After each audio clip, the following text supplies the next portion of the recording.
ಸಿದ್ದರಾಮಯ್ಯ ನೇತೃತ್ವದ ಕಾಂಗ್ರೆಸ್ ಸರ್ಕಾರ ಬಂದ ಮೇಲೆ ಕರ್ನಾಟಕದಲ್ಲಿ ಕಾನೂನು ಸುವ್ಯವಸ್ಥೆ ಸಂಪೂರ್ಣವಾಗಿ ಕುಸಿದಿದೆ ಅನ್ನೋದಕ್ಕೆ ದಿನಕ್ಕೊಂದು ಘಟನೆಯ ರೀತಿಯಲ್ಲಿ ಹೊಸ ಘಟನೆಗಳು ನಡೀತಾ ಇದೆ.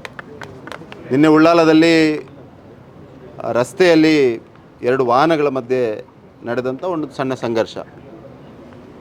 ಆ ಘಟನೆಯನ್ನು ಇತ್ಯರ್ಥಪಡಿಸಲಿಕ್ಕೆ ಅಲ್ಲಿ ನಮ್ಮ ಕಾರ್ಯಕರ್ತರು ಬಜರಂಗ ದಳದ ಒಬ್ಬ ಪ್ರಮುಖರು ಪೊಲೀಸ್ ಸ್ಟೇಷನ್ನಲ್ಲಿ ಮಾತುಕತೆ ಮುಖಾಂತರ ಅದನ್ನು ಸರಿ ಮಾಡುವಂಥ ಒಂದು ಪ್ರಯತ್ನವನ್ನು ಮಾಡಿದ್ದಾರೆ. ಆ ಸರಿ ಮಾಡ್ತಾ ಇರುವಂಥ ಸಂದರ್ಭದಲ್ಲಿ ಪೊಲೀಸ್ ಅಧಿಕಾರಿ ನೇರವಾಗಿ ಇವರ ಮೈ ಮೇಲೆ ಕೈ ಹಾಕಿರುವಂಥದ್ದು. ಒಂದು ರೀತಿಯಲ್ಲಿ ಪೊಲೀಸ್ ಸ್ಟೇಷನ್ನ ಒಳಗಡೆ ಕೂಡ ಯಾರಿಗೂ ಒಂದು ಸೆಕ್ಯೂರಿಟಿ ಇಲ್ಲ, ಒಂದು ಸುರಕ್ಷತೆ ಇಲ್ಲ ಅನ್ನುವಂಥ ಒಂದು ವಾತಾವರಣವನ್ನು ಕರ್ನಾಟಕದಲ್ಲಿ ಕಾಂಗ್ರೆಸ್ ಸರ್ಕಾರ ಬಂದ ಮೇಲೆ ಆಗಿದೆ. ನಿರಂತರವಾಗಿ ಈ ರೀತಿಯ ಘಟನೆಗಳು ನಡೀತಾ ಇರುವಂಥದ್ದು. ಹಿಂದೂ ಕಾರ್ಯಕರ್ತರನ್ನು ಒಂದು ರೀತಿಯಲ್ಲಿ ಹೆದರಿಸುವಂಥ ಪ್ರಯತ್ನ, ಹಿಂದೂ ಕಾರ್ಯಕರ್ತರನ್ನು ಹೆದರಿಸಿ ರಾಜಕಾರಣವನ್ನು ಮಾಡಬೇಕು ಅನ್ನುವಂಥ ಒಂದು ಪ್ರಯತ್ನ, ಇದು ಹಲವು ಸಂದರ್ಭದಲ್ಲಿ ನಡೀತಾ ಇದೆ. ಅದರ ಮುಂದುವರಿದ ಭಾಗವಾಗಿ ನಿನ್ನೆ ಉಳ್ಳಾಲದಲ್ಲಿ ಇದು ನಡೆದಿದೆ. ನಾನು ಇದನ್ನು ಅತ್ಯಂತ ಸ್ಪಷ್ಟ ಶಬ್ದಗಳಲ್ಲಿ ಖಂಡಿಸ್ತಾ ಇದ್ದೇನೆ.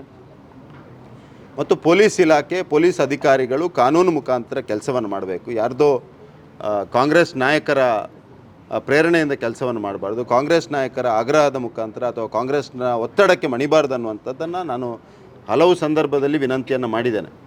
ಅದೇ ಪ್ರಾಯಶಃ ಕಾಂಗ್ರೆಸ್ ಇವತ್ತು ಪೊಲೀಸ್ ಇಲಾಖೆಯ ಮುಖಾಂತರ, ಅಧಿಕಾರಿಗಳ ಮುಖಾಂತರ ಒಂದು ರೀತಿಯ ವಿಚಿತ್ರ ರೀತಿಯ ರಾಜಕಾರಣವನ್ನು ಕರ್ನಾಟಕದಲ್ಲಿ ಮಾಡ್ತಾ ಇದೆ. ನಾವು ಇದನ್ನು ಅತ್ಯಂತ ಸ್ಪಷ್ಟ ಶಬ್ದದಲ್ಲಿ ಖಂಡಿಸ್ತಾ ಇದ್ದೇವೆ ಮತ್ತು ನಮ್ಮ ಕಾರ್ಯಕರ್ತರ ಜೊತೆ ನಾವು ಸದಾ ಇರ್ತೇವೆ ಅನ್ನುವಂಥದ್ದನ್ನು ಈ ಸಂದರ್ಭ ಹೇಳ್ತೇವೆ.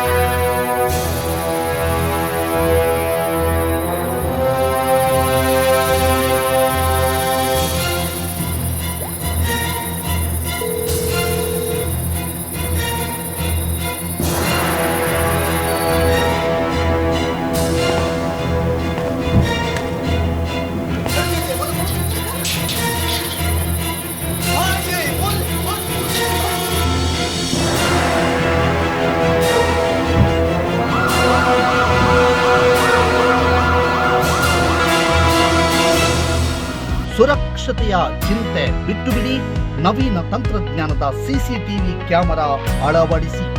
ವಿಸಿಟ್ ಮಾಡಿ ಟೆಕ್ ಸ್ಪಾರ್ಕ್, ವಿಂಟೋ plaza, APMC road, Puttur, Dakshina Kannada. ಸುದ್ದಿ ಚಾನಲ್, ಕ್ಷಣ ಕ್ಷಣದ ಸುದ್ದಿಗಾಗಿ.